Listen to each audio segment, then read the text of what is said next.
cordial saludo para todos, un agradecimiento muy especial para el profesor David Saldaña.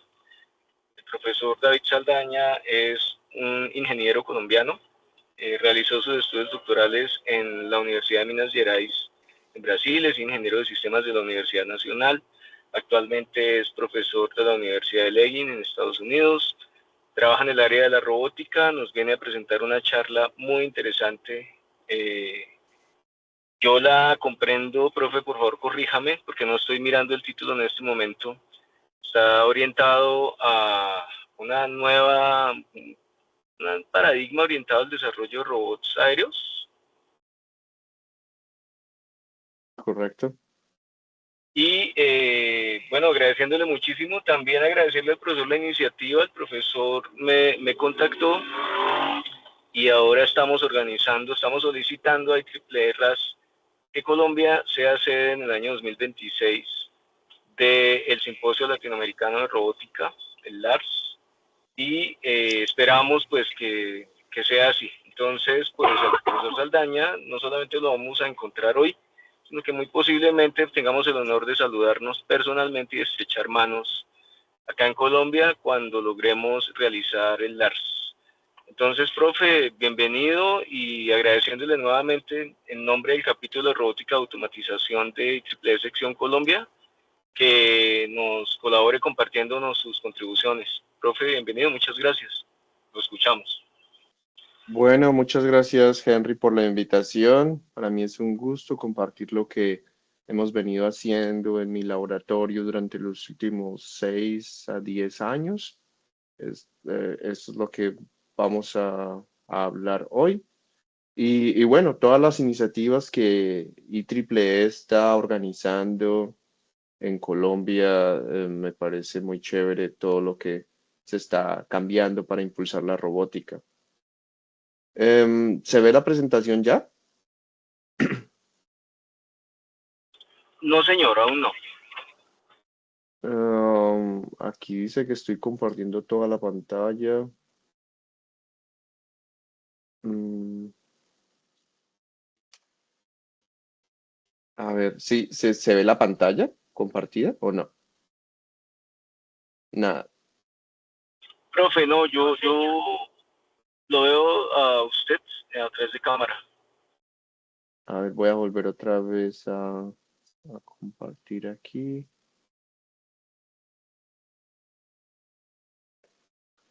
Share entire screen. Sí se comparte pantalla, pero pues lo estoy viendo su merced. Listo. ¿Ahora sí? Ya se ve, sí señor. Ya se ve el PowerPoint. Así es. Correcto. Bueno, entonces, como mencionaba, vamos a hablar un poco de lo que hemos hecho en el laboratorio de enjambres de robots aéreos en Lehigh University. Em, el título es Volar, Fuerza y Forma, que en español no suena tan bien, pero en inglés suena mejor porque son 3 Fs.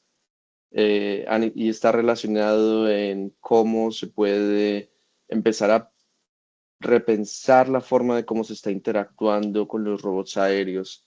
Y todas estas técnicas que se han desarrollado son basadas en el contacto físico entre vehículos. Bueno, primero un poco de información sobre Lehigh. En Lehigh tenemos un grupo de robótica que está compuesto por múltiples profesores en diferentes departamentos, que el área de investigación es robótica y control, y específicamente en mi caso dirijo el laboratorio que se llama el Laboratorio de Enjambres o el Swarms Lab, en el cual nos enfocamos en desarrollar sistemas robóticos con muchos robots, como enjambres de abejas o enjambres de hormigas. Ahora, el concepto de volar, fuerza y forma es la combinación de 3 partes que se entiende por cómo los robots aéreos se mueven, cómo es la dinámica que ellos tienen, y cómo eso cambia con el contacto físico. La fuerza es porque tenemos que, para interactuar con el mundo, tenemos que interactuar con fuerzas que son desconocidas y tenemos que adaptarnos a ellas.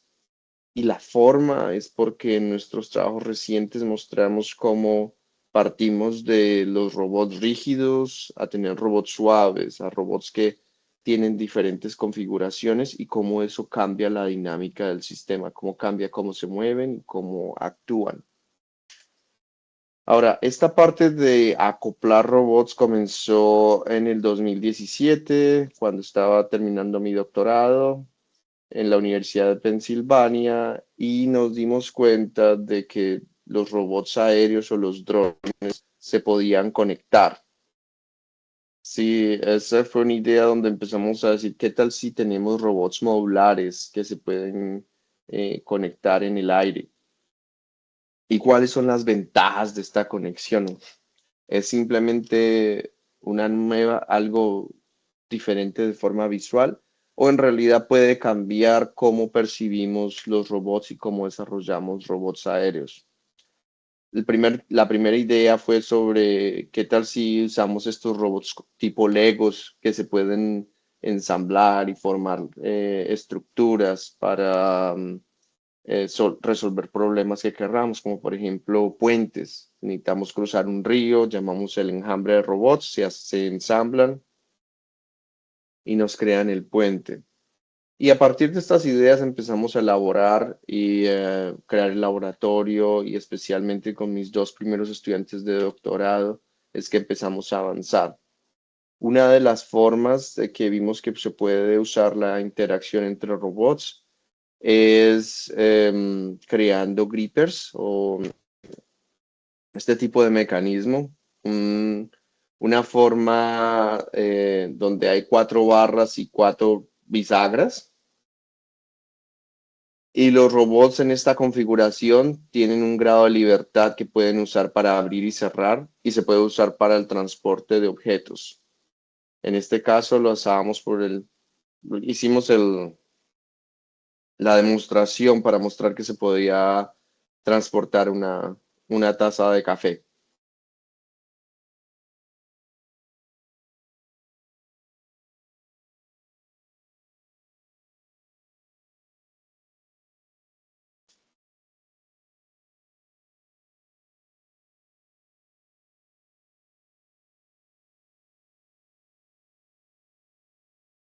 Y bueno, aquí se puede agarrar, se puede levantar y se puede soltar. Eso fue lo que inicialmente mostramos.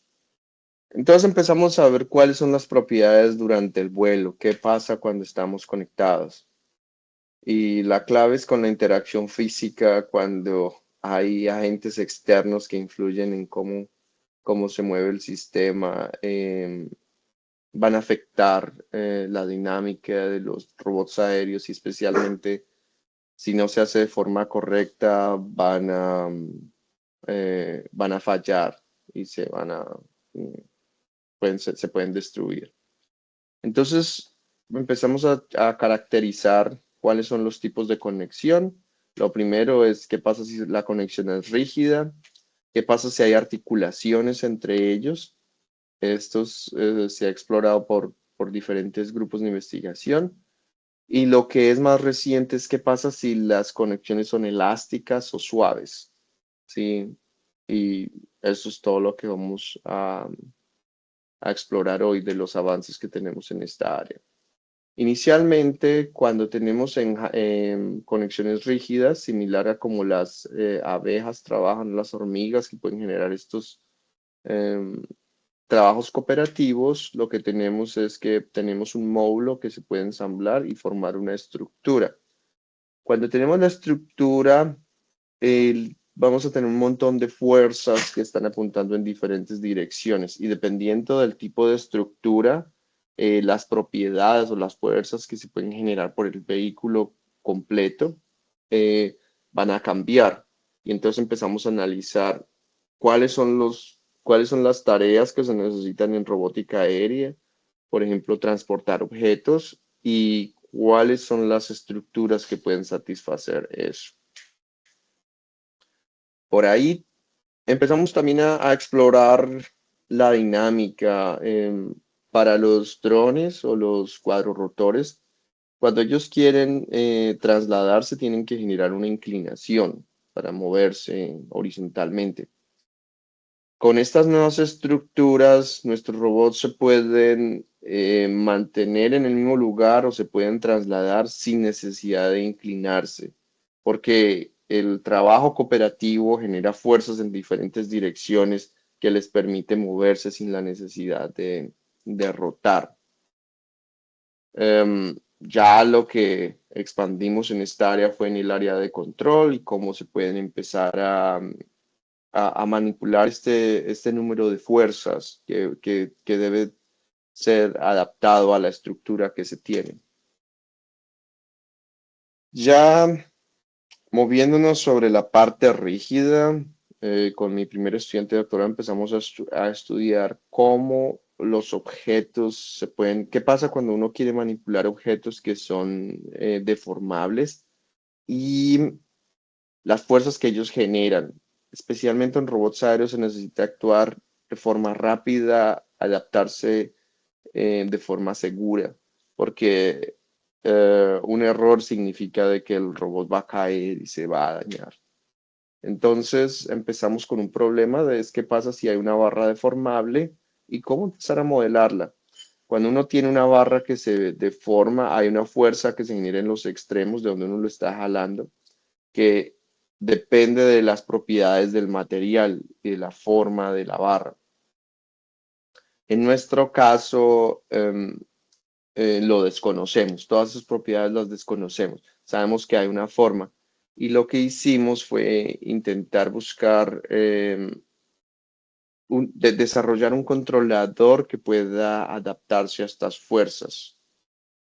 Y al analizar la dinámica, vemos que hay una variable, hay unas fuerzas y unos torques que son generados por la barra que son desconocidos y nos tenemos que adaptar. Los conocemos, esto es casi que lo que pasa. Los robots tienden a fallar durante el vuelo. Ya usando control adaptativo, esta fue una técnica que desarrollamos, pues que aplicamos el control adaptativo para este tipo de problema, donde aprendemos a controlar la barra y volar con diferentes tipos de configuraciones de esta barra. Entonces los robots, a partir de interactuar con la barra, van aprendiendo cuál es la fuerza que la barra genera y cómo compensarla. Este es el resultado de los experimentos cuando aplicamos el control adaptativo. En este control adaptativo usamos un observador de la fuerza que generan que genera la barra en los vehículos y eh, usando los mínimos cuadrados empieza uno a estimar qué tanta es esa fuerza en cada lado. Y los dos robots andando de forma coordinada pueden estimar esa fuerza y compensarla durante el vuelo. La ventaja de este método es que funciona muy rápido y ellos aprenden a volar con la barra directamente. No hay que hacer ningún entrenamiento previo, sino que una vez empiezan a cargar la barra, se empiezan a adaptar y a entender cómo funciona esto.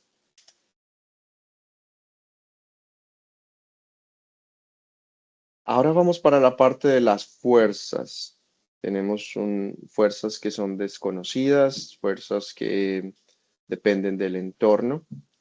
Y con un proyecto inicial que desarrollamos en un curso que fue, lo llamamos el Pogo Drone, que es como lo que usan los niños para saltar, eh, pero lo adaptamos a un cuadro rotor. El objetivo inicial era tener ese contacto o esa fuerza que uno genera con el suelo y tener la capacidad de almacenar energía en el resorte. La energía cinética se almacena y luego se libera eh, para poder volar por más tiempo, para que la batería dure más tiempo. Los resultados no nos mostraron que la batería podría durar, la ganancia es muy poca, es más o menos el 7% y se tiene que cargar un mecanismo adicional. Pero este mecanismo nos mostró como otra forma de empezar a interactuar con el mundo, eh, como este sistema híbrido, donde el robot tiene que tener contacto y mantenerse horizontal en la caída libre, tener contacto con el suelo y volver a levantarse. Ese sistema híbrido entonces lo analizamos para crear un nuevo controlador que pueda realizar esta tarea. Es bastante interesante que este paper lo publicamos en el 2022. En el 2023 aparecieron más papers en el área, especialmente la gente de agricultura les gusta usarlo para plantar semillas. Y en el 2025, en mayo, en este año, conocimos una empresa que ya está usando este mecanismo, em, que es esta empresa Hopto. Ahora, empezamos a explorar diferentes formas de interactuar con el mundo y de realizar tareas con robots aéreos. Tradicionalmente, cuando se habla de robots aéreos y manipular objetos, se piensa en agregar un gripper o un brazo que pueda ayudar el robot para agarrar. Pero en cambio, hemos visto que los cables son mecanismos que los humanos hemos venido usando por mucho tiempo y tienen más potencial que estos grippers. Este fue un proyecto que ahora está financiado por la National Science Foundation aquí en Estados Unidos y lo que ellos patrocinan es explorar esta investigación en la que los robots aéreos pueden interactuar con el mundo por medio de cables. Pueden ser nudos, pueden ser hitches, pueden ser basados en fricción, pero queremos crear nuevas formas de interactuar con el mundo. Los humanos lo venimos haciendo desde hace mucho tiempo. Los humanos usan cuerdas y nudos desde antes de la invención de la rueda, pero en robótica, debido a la complejidad de las cuerdas y de los cables, ha sido difícil que se adapte. Em, por ejemplo, aquí tenemos robots que mueven paneles solares o robots en agricultura que pueden mover cebollas. El único problema es que el humano todavía tiene que estar interactuando. O sea, las cuerdas se usan en robótica, pero el humano todavía tiene que ir allá y amarrar el objeto a la cuerda. Entonces, ese es el problema que queremos identificar. Eso es lo que queremos trabajar, es quitar al humano del sistema para tener un sistema completamente autónomo, donde se haga transporte eh, y agarrar y soltar objetos con nudos y con cuerdas, ¿sí? La primera parte que desarrollamos fue un robot que se llama el robot catenaria. Catenaria es la curva que describe una cuerda cuando se sostiene por dos lados y se deja la curva libre. Parece una parábola, pero el nombre correcto es una catenaria y sigue una ecuación que es diferente de la parábola. Pero con dos cuadros rotores y una cuerda vimos que ya se pueden hacer cosas simples. O sea, en vez de pensar en toda la complejidad de la cuerda, lo que se quiere es simplemente controlar esta catenaria. Entonces, desarrollamos un controlador que puede usar esa catenaria y se enfoca en el punto más bajo de la catenaria para ir y, y engancharse con objetos. Hay muchos objetos que tienen forma de gancho y simplemente tienen que pasar y agarrarlo. Todo el análisis de la catenaria, cómo se mueve y cómo cambia con el cambio con el movimiento de los robots, es lo que desarrollamos y especialmente hacer que la curva se mueva como nosotros queremos. ¿Sí?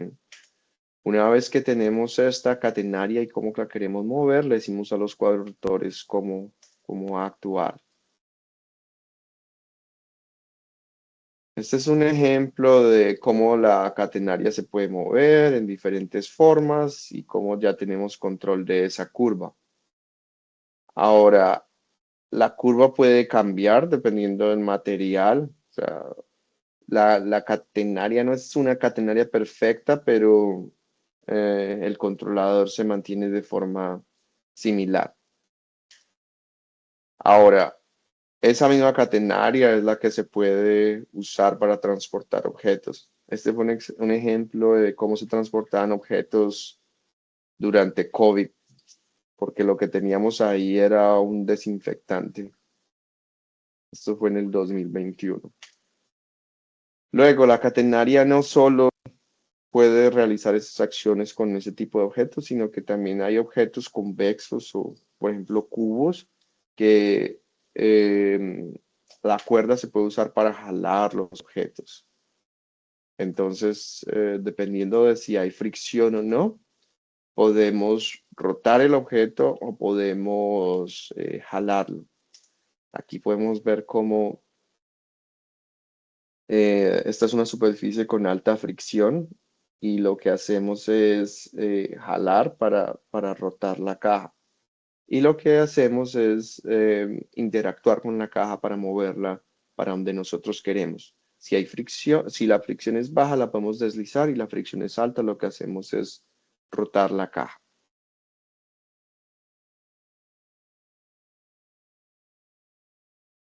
Ahora, eso nos mostró cómo interactuar con los objetos, pero todavía no los estamos agarrando. Y hay formas de cómo los humanos hemos venido haciendo, que es usando nudos o hitches, o sea, usando la fricción entre las cuerdas para mantener el objeto.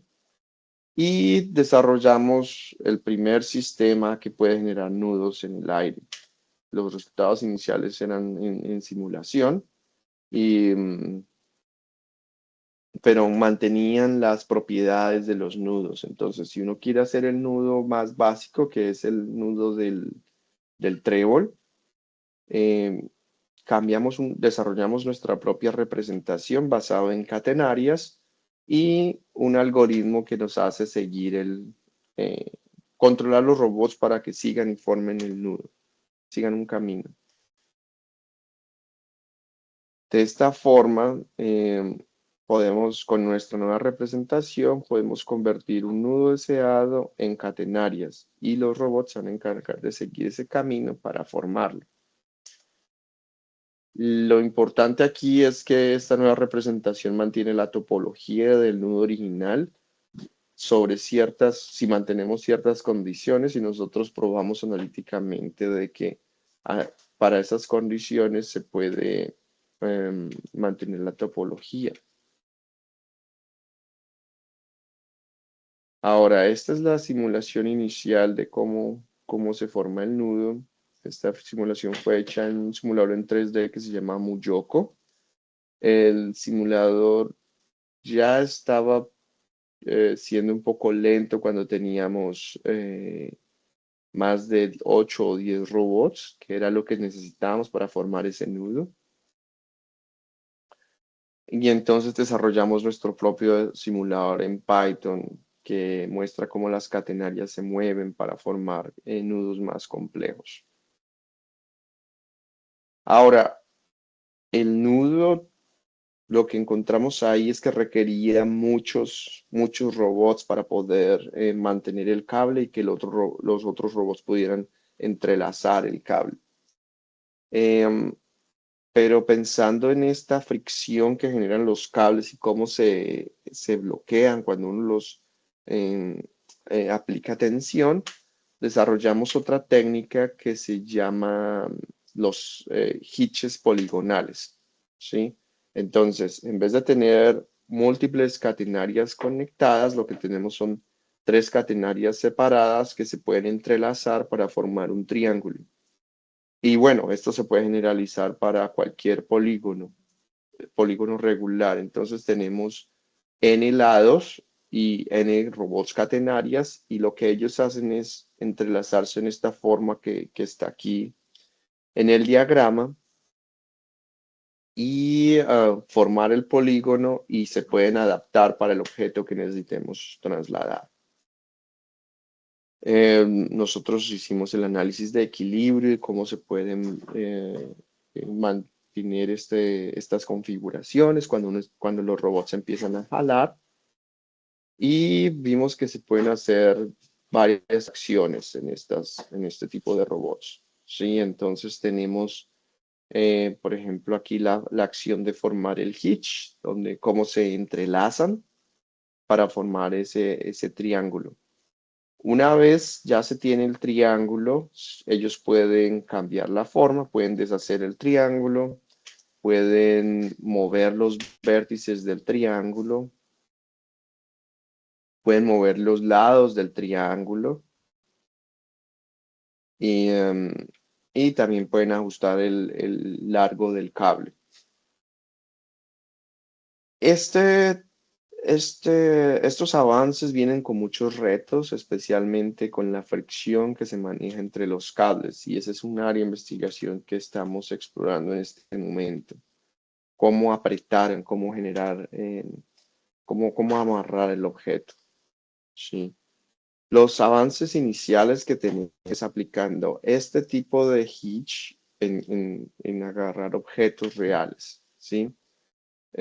Para eso extendemos lo del hitch poligonal para crearlo en múltiples capas. Y lo que se tiene aquí es que la capa superior aprieta la capa inferior. Entonces, eso es lo que da agarre para mantener el objeto. Y podemos agregar múltiples capas para que la fricción se vaya incrementando. Con esta técnica, este es uno de los trabajos que mejor me han parecido en los últimos años. Es una técnica novedosa de cómo interactuar con un objeto. Mi estudiante de doctorado, Diego, quien desarrolló este trabajo, ahora es profesor en la Universidad de Oakland, en Michigan, también, aquí en Estados Unidos.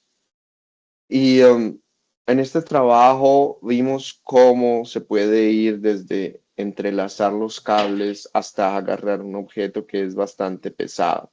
Este objeto pesa más o menos 800 gramos, que para el tamaño de esos robots es bastante. Pero no para ahí. Ya podemos agarrar el objeto, podemos levantarlo y también podemos entender cómo es el agarre, ¿sí? Podemos analizar cómo la fricción va aumentando con el número de capas y cómo debemos interactuar con el cable. Entonces tenemos, por ejemplo, una técnica basada en el análisis de cómo la fricción afecta, puede agarrar el objeto y el ángulo entre los robots y el objeto, cómo afectan la fricción. Desarrollamos la técnica de también liberar el objeto. Entonces nosotros podemos ir cargando el objeto y los robots, al aproximarse entre ellos, la tensión se vuelve vertical y lo que agarra el objeto es la tensión horizontal. Y por solamente hacer esta acción podemos rápidamente liberar el objeto. Entonces, por un lado tenemos cómo amarrar el objeto, cómo transportarlo, y por otro lado tenemos cómo liberarlo. Hay dos formas de liberarlo. Una es cambiando la fricción que los cables generan en el objeto, y la segunda forma es deshaciendo el hitch, deshaciendo este mecanismo, ¿sí? Siguiendo el algoritmo de forma contraria. Podemos llegar al punto donde de los robots están sueltos otra vez. Y bueno, esto es en cuanto a las fuerzas.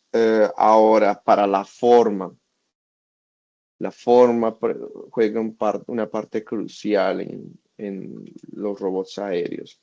Nosotros empezamos a estudiar este tipo de superficies que son suaves, como decir una sábana, y cómo puede cambiar y cómo controlarla. Sí, entonces en aplicaciones espaciales podemos usar pequeños vehículos con una malla que pueden atrapar satélites o lo que se llama como basura espacial. Tenemos una forma, una red que puede capturar elementos de forma más fácil que ir con un gripper e intentar agarrarlos. Esta red ocupa una área bastante grande que no no necesita mucha precisión para agarrar los objetos. Un problema en el entorno aquí también son los gansos. En Estados Unidos y en Canadá hay muchos gansos que entran donde no deben estar y, empiezan a afectar el ecosistema. La idea es desarrollar un mecanismo que no los maltrata, sino que puede empujarlos, llevarlos para otro lugar que donde sí están permitidos. Aquí es donde desarrollamos nuestro modelo y nuestro nuevo tipo de robot que se llama FlySurf o superficie voladora, que es como el tapete mágico de Aladdin que puede cambiar y puede volar. Y empezamos con la primera parte que es la estimación del estado, cómo estimar esa forma, porque el- las configuraciones que puede tener esta superficie son infinitas y modelar eso en un computador para operar en tiempo real es bastante costoso o no se puede hacer en tiempo real. Entonces, lo primero que hicimos fue desarrollar nuestro propio estimador basado en catenarias. En este caso, que son catenoides porque están en tres dimensiones. Entonces, la sábana está representada por múltiples catenoides. Y lo que vamos a tener es un conjunto de catenoides, un collage, que, que en conjunto van a estimar la forma de la superficie. Sí, este sistema nos permite estimar la forma de la superficie mucho más rápido. Y comparado con otras técnicas, como por ejemplo el filtro de Kalman, resolvemos problemas numéricos en los que cae el filtro de Kalman. Sí, ahora podemos ver, por ejemplo, que las formas, uno puede moverse como estar en un plano, para estar en una forma de campana, en una forma convexa, y se puede mover en la forma que queramos. Entre más cuadrorotores coloquemos en esta sábana, mejor va a ser la aproximación a la curva que queremos. Sí, la mitad de un cilindro. eh, para esto, combinamos nuestro estimador de estado basado en catenoides con Model Predictive Control, MPC, para llevar los robots a encontrar eh, la entrada de control óptima que va a hacer que ellos lleguen a la formación que queremos. Entonces, aquí podemos ver experimentos con robots reales y una red que fue impresa en 3D y cómo ellos pueden adaptar la forma de la red em, por medio de cambiar su posición y las fuerzas que ellos generan.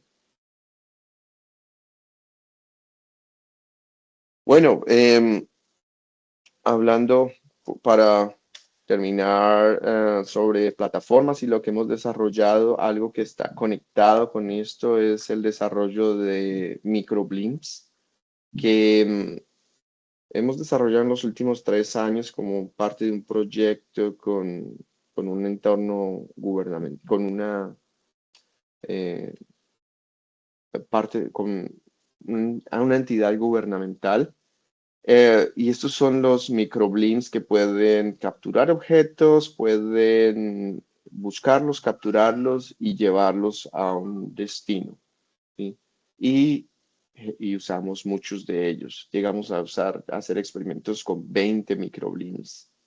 Entonces, el objetivo aquí es desarrollar esta nueva plataforma que tiene todas esas capacidades, pero al mismo tiempo es de bajo costo y es segura. Lo hemos usado en el laboratorio para investigación y también lo hemos usado para educación. Especialmente hay un club asociado con, con esta plataforma y en este club hacemos competencias de cómo capturar la bola y hacer goles. El club las competencias son entre más o menos 8 o 10 universidades en todo Estados Unidos y, y esta ha sido una plataforma novedosa de cómo trabajar con vehículos. Sería algo interesante para explorar. Son de bajo costo. Todos los componentes son, eh, no, hacen lo mínimo, pero lo necesario para que el robot pueda hacer todas estas tareas. Entonces, esto lo presentamos en ICRA en el 2025. Ahora, lo que viene, o sea, nosotros llevamos el trabajo que presenté, es el trabajo de 2 estudiantes de doctorado y más o menos 20 estudiantes de maestría, de pregrado, que han estado en el laboratorio y hemos explorado este tipo de problemas de transporte, de forma y cómo cambiar las propiedades de vuelo. Ahora queremos ver problemas que son más difíciles, como manipular objetos elásticos, pasar de una barra para pasar a diferentes formas que no son fáciles de predecir y requieren la coordinación de múltiples robots y avances en control. Em, Queremos navegar en entornos que sean difíciles, que sean desconocidos. Eso es algo que estamos aprendiendo. Y especialmente en aplicaciones como entorno de monitoramiento de entornos, donde uno quiere aprender la dinámica de de qué es lo que está pasando. En esto fue lo que desarrollé mi doctorado, pero no me enfoqué por los últimos 6 años. Ahora, los agradecimientos importantes son para Yahweh y Diego, que vinieron trabajando desde el día 1 en el laboratorio y todos los avances y experimentos que presenté son gracias a ellos. Em, Tienen una carrera bastante prometedora al frente. Yahweh va a empezar su postdoc el mes que viene y Diego comenzó como profesor asistente en agosto este año. Sí. Y bueno, como dije, tenemos muchos miembros del laboratorio con los que hemos trabajado, el soporte del rector, del decano y colaboradores en la Universidad de Nuevo México con los que hemos desarrollado estos trabajos. Y bueno, esta es la experiencia que hemos tenido trabajando en el laboratorio de robots aéreos aquí en Lehigh. Em, con esto hemos conseguido bastantes publicaciones, fondos de entidades gubernamentales y especialmente hemos mantenido activos en la comunidad de robótica. Ahora, por medio de el LARS y conferencias como esa o en la competencia, también queremos estar conectados, que el laboratorio no solo esté enfocado en publicar en ciertos congresos, sino que estemos como conectados con la comunidad en América Latina. Bueno, esto es todo lo que tenemos, lo que tengo para comentar por hoy. Muchas gracias por la invitación de nuevo. Profesor Saldaña, muchísimas gracias. ¿Acepta unas preguntas? Sí, claro. Gracias, profe. Siempre no he trabajado la parte de enjambres y pues me genera algunas inquietudes. Entonces mi pregunta es una pregunta de un niño. cuando interesado en un tema que podría aplicar en el área agrícola. Yo concibo la parte de enjambres, pues uno acostumbrado a mirar hormiguitas, pues uno concibe que hay una reina. Entonces, permítame hacer una asociación un poco, no sé si demasiado terrenal, pero permítamela. Entonces uno mira una película como La Muralla China, una película de un actor estadounidense, que olvidé el nombre ahorita, donde ellos tienen que luchar contra unos animales terribles, parecen dinosaurios a escala, pero están gobernados por una reina. La reina emite unas señales y depende de matar a esa reina para que no se tomen esos animales el mundo. Por otro, y eso, en esa película plantean que por eso se inventó la muralla china, para frenar un poco ese efecto. También está la clásica película del Día de la Independencia, Los Vengadores, la primera, que es básicamente anular la nave nodriza y el enjambre cae. Pero me da la impresión que he escuchado en algunos eventos que el control ya hoy en día estamos en capacidad tecnológica de descentralizarlo y ya no hay necesidad de una nave nodriza o una reina, como es mi concepción inicial. Cuando ese control es distribuido, eh, es como si el control estuviera fragmentado en todos los elementos que hacen parte del enjambre, o se lo turnan, tome eso, como que se tiraran la pelotita entre ellos.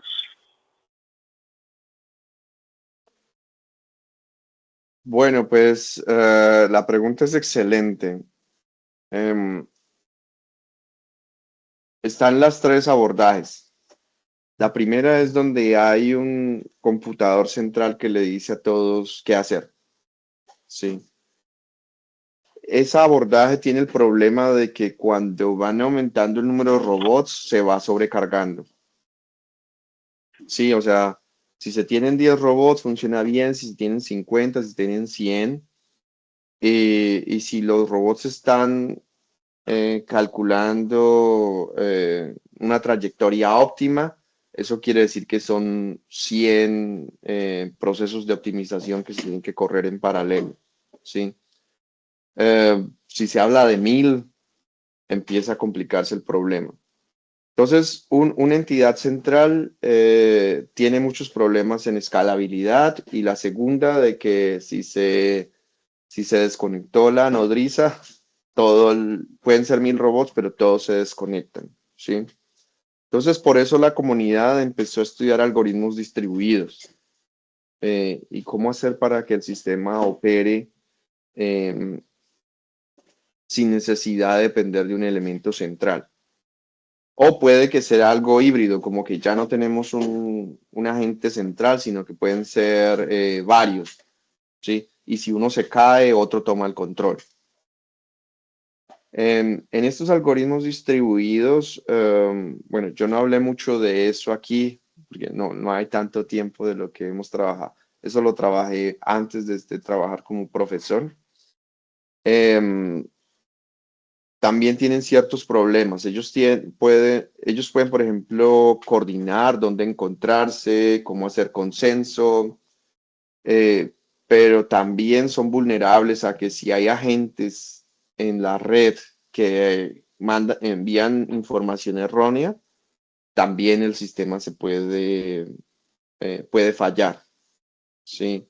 Porque todos quieren, por ejemplo, el problema del rendezvous, que yo tengo cientos de robots que se quieren encontrar en un lugar para intercambiar información o para algo. Entonces, ¿dónde nos encontramos? Si cada uno empieza a decir un lugar y empiezan a calcular como el promedio de ese lugar, van a encontrar que el lugar ideal es el promedio de todas las posiciones de los robots. Pero si uno solamente se necesita un robot que diga yo estoy en China y yo no estoy en Colombia ni en Estados Unidos, sino que diga estoy en China y estoy en China, y cada vez que ellos se conversan, dice estoy en China, el efecto es que los va a llevar a todos para China, ¿sí? Entonces ahí empieza a hablarse de algoritmos que sean resilientes y que puedan funcionar incluso cuando hay agentes maliciosos en la red. Y la tercera abordaje fue lo de que se pasan la bola, que funciona bastante bien para ciertas aplicaciones, por ejemplo, en estimación, cuando uno quiere en, cuando en el mar, por ejemplo, se riegan estos tanques, estos barcos con petróleo y se quiere estudiar la forma, el área afectada, ¿sí? Uno manda varios robots y todos ven un pedacito del área afectada, ¿sí? Nadie ve todo lo que está pasando. En ese caso, ellos pueden empezar a decir, yo veo esto, se lo pasan al siguiente, el siguiente dice, bueno, yo ahora veo tengo esta información adicional, se la pasa al siguiente y el siguiente así. eh, y, y van pasándola hasta que vuelve al inicial y el inicial ya tiene una idea de qué es lo que qué está pasando en todo el sistema, porque toda la información se comprime ahí, ¿sí? Ya cómo se pasan la bolita, puede ser una matriz, puede ser un par de matrices que van actualizando, ¿sí? Eso mejora Bien, la... profe. Sí, claro, profe, muchas gracias. Profe, cuando hacen el abordaje en el área de control, eh, me llama la atención el tema del feedback, la realimentación es inalámbrica. Dependiendo del problema. En el caso, en el caso de los robots que yo mostré, tenemos un sistema de cámaras que detecta dónde están los robots y por medio de radio le dice al robot, usted está en este lugar. Si fuera una aplicación en un futuro campo abierto, habría que pensar en autolocalización. Por ejemplo, los blimps que mostré también ahí, ellos no dependen de ese sistema y ellos están pensados para este tipo de entornos donde uno no tiene localización perfecta. En ese caso se habla de localización con GPS que puede estar eh, en el robot o localización por medio de visión por computador con la Bien. cámara. Profe, yo no he trabajado con drones. Me gustaría introducirme en un futuro lo más cercano posible. Y en su momento tenía que proponer una idea para el Ministerio de Ciencias y mi experiencia pues está en los robots terrestres.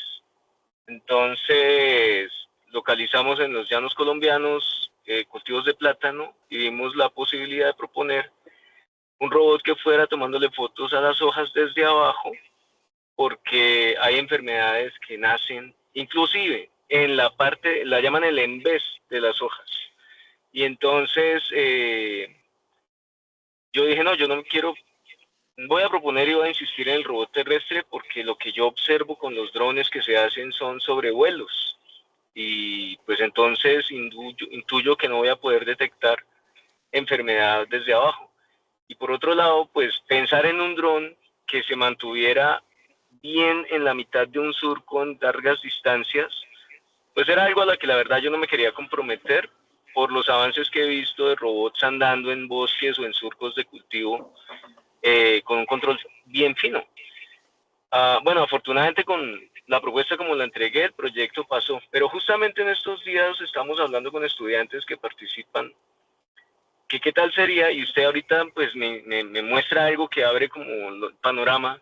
Yo digo, bueno, y si yo tuviera un robot sobrevolando por la parte de encima de las copas de los cultivos, pero que tuviera una cuerda y que por debajo tuviera una cámara. A mí me parece una idea fantástica. Discúlpeme el atrevimiento, ¿usted la ve viable? Claro que sí, sí. Em, Eso es completamente posible. Eh, un cable con la cámara abajo es algo que se puede hacer. Profe, gracias por toda esta charla. Me genera unas ideas interesantes que me tomaré el atrevimiento de seguírselas comentando. Claro que sí, para eso estamos. Disculpe, profe, yo lo interrumpí. Usted estaba hablando y yo me metí emocionado a decir algo. No, que está muy chévere la idea de agregar el cable con la cámara para de verdad ir y bajar al cultivo.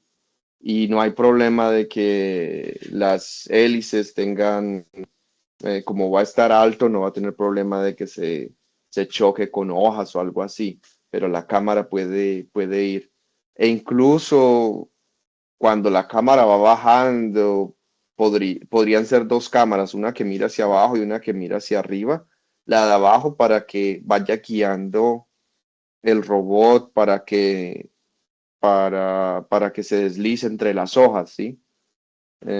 Sería un problema interesante de cómo controlar esa cámara que va bajando hasta el piso, ¿sí? Porque no va a estar abierto, van a haber hojas y obstáculos que no lo dejen bajar directo, ¿sí?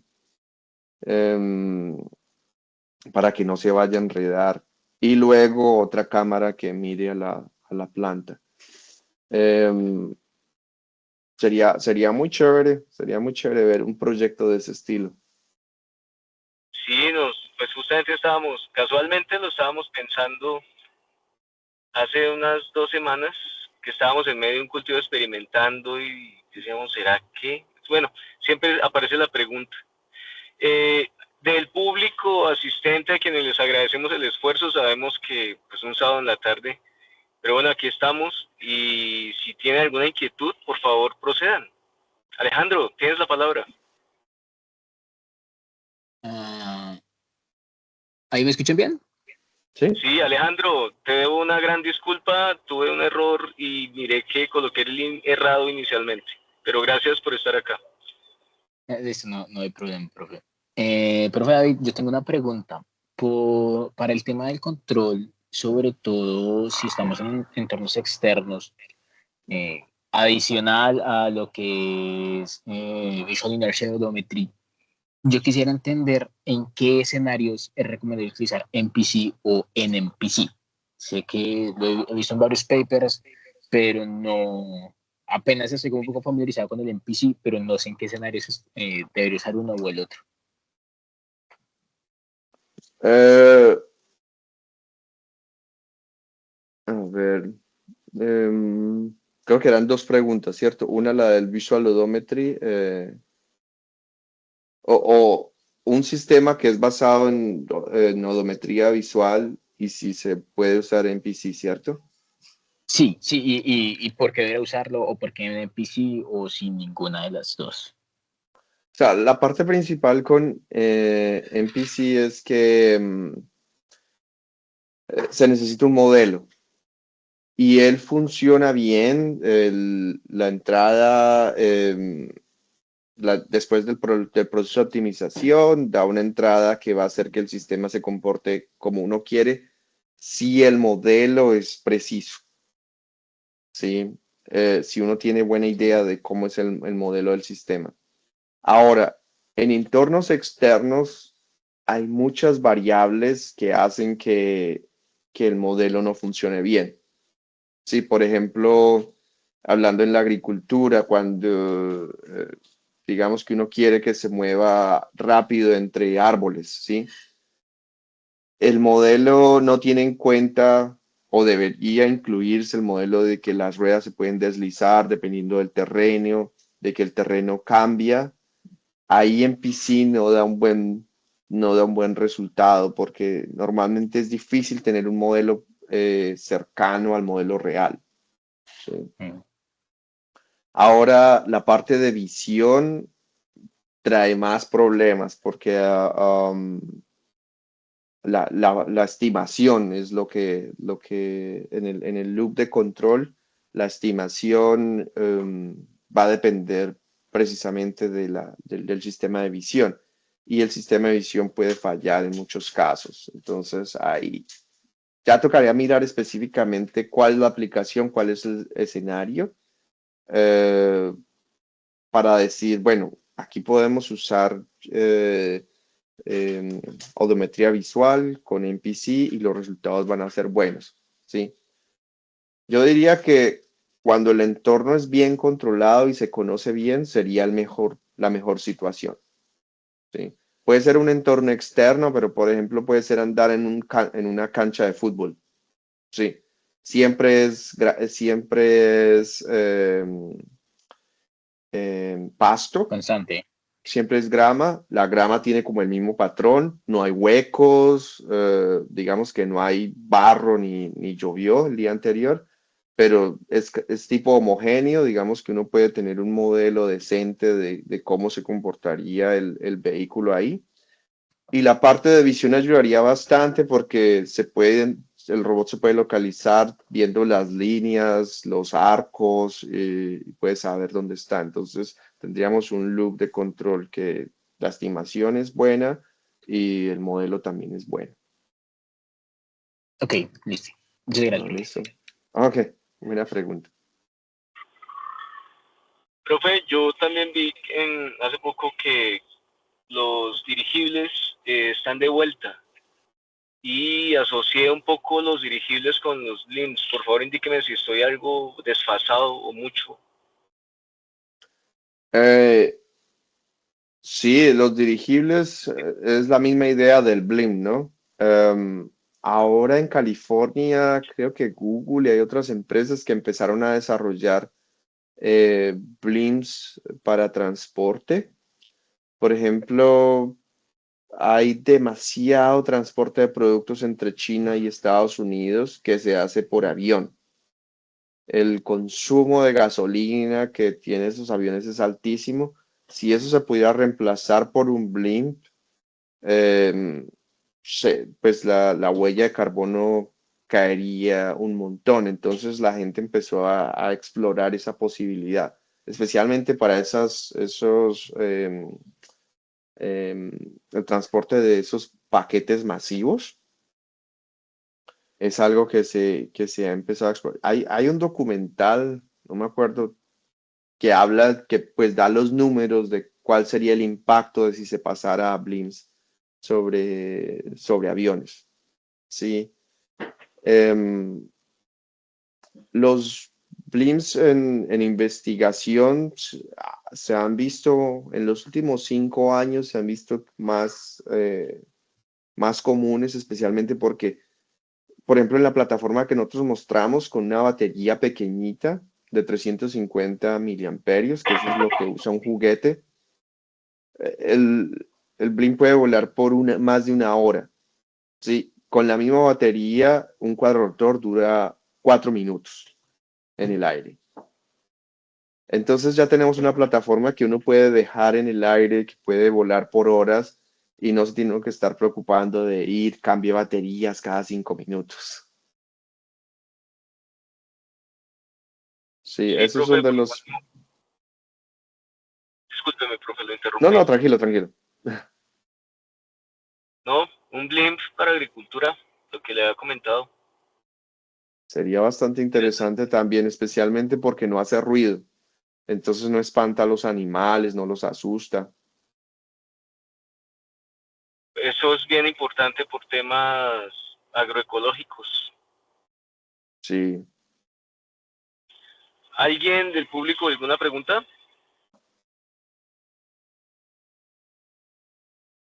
Profe, pues yo teniendo su contacto me tomaré el atrevimiento, desde luego con el mayor respeto y la mayor proactividad de aprovechar y preguntarle. Y bueno, pensar en ideas futuras. Mire que aquí se construyeron ideas en un momentico, lo cual para mí es muy satisfactorio.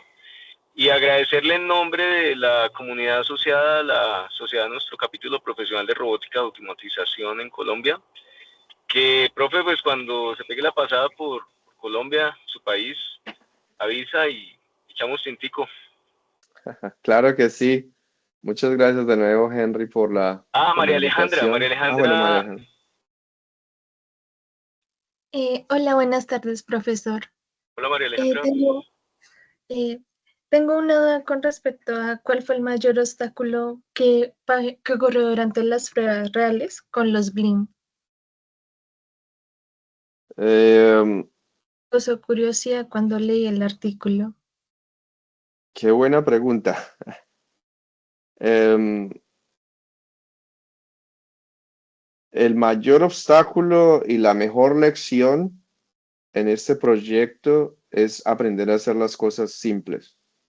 Sí. Cuando yo entré a este proyecto, la forma de cómo lo vi fue, nosotros sabemos resolver problemas en robótica, si necesitamos localizarnos, entonces hay que poner un láser, necesitamos calcular dónde estamos, tenemos que poner un computador, necesitamos movernos, pero ya tenemos que mover el computador y el láser y más sensores, tenemos que colocar unos motores grandes para movernos. El primer el primer Blink que construimos pesaba cerca de 1 kilogramo y se movía lento, era difícil de controlar, es un volumen, necesitaba mucho helio, o sea, el helio es un gas finito y necesitamos muchísimo helio para mover este robot. Y entonces, con el proyecto, lo que aprendimos es que la simplicidad hace que las cosas funcionen bien, mejor en robótica. Entonces fue como que ya no necesitamos un láser, usamos visión y mirando el entorno nos vamos a localizar. Los motores, usemos motores pequeños porque nosotros necesitamos compensar la gravedad la compensa el helio. Tampoco nos necesitamos mover rápido, entonces los motores pequeños funcionan bien. El sistema de visión por computador, también no necesito un supercomputador, necesito un microcontrolador que haga lo que necesito. Y después de 3 años y de varias iteraciones, tengo una presentación completa de ese proyecto, de cómo fue evolucionando. Después de varias iteraciones, el Blink que mostramos ahí pesa 130 gramos, ¿sí? Y es mucho más capaz de lo que era el robot de 1 kilogramo. Entonces, ese fue el reto principal ahí. Cómo empezar a pensar, cómo simplificar. A veces creemos que los sistemas complejos son los que mejor se venden, los que mejor funcionan, pero no, los sistemas simples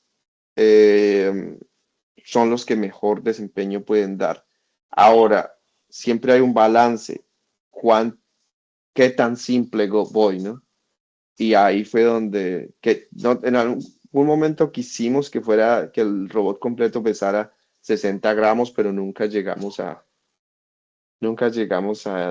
ese peso deseado. Y ya, o sea, ellos son blinks pequeñitos, son de bajo costo.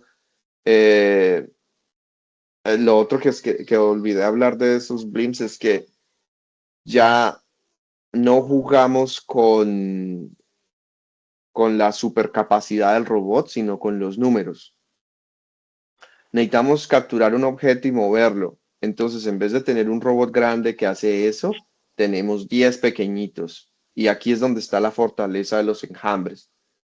Y los 10 pequeñitos son malitos, pero son 10. Y ellos tienen un 50% de agarrar el objeto, pero son 10 intentos en comparado con el otro, que tiene una probabilidad de 80%, pero es uno. Entonces empezamos a jugar con esos números y cómo hacer los enjambres probabilísticos. Y eso fue lo que aprendimos. Muchas gracias, profe. Bueno, Bueno, profe David, de nuevo muchísimas gracias en nombre de toda nuestra sociedad RAS de Colombia. Esperamos verlo pronto. Aprovecho para compartirles y recordar, yo lo había mencionado, pero pues es una alegría, estamos opcionados para hacer la sede de nuestro próximo congreso, el Simposio Latinoamericano de Robótica, Entonces vayan preparando sus trabajos, vayan preparando sus ponencias, que sea el mejor de todos. Esperamos pues ser aprobados dentro de poco para que en el 2026 este simposio se haga acá en Colombia. Así es. Muchas Bueno, gracias, profe. Henry, y por la dirección del capítulo de IEEE. Bueno, profe, gracias a todos. Un abrazo. Entonces, estamos encontrándonos en una próxima oportunidad. Un abrazo para todos. Hasta luego.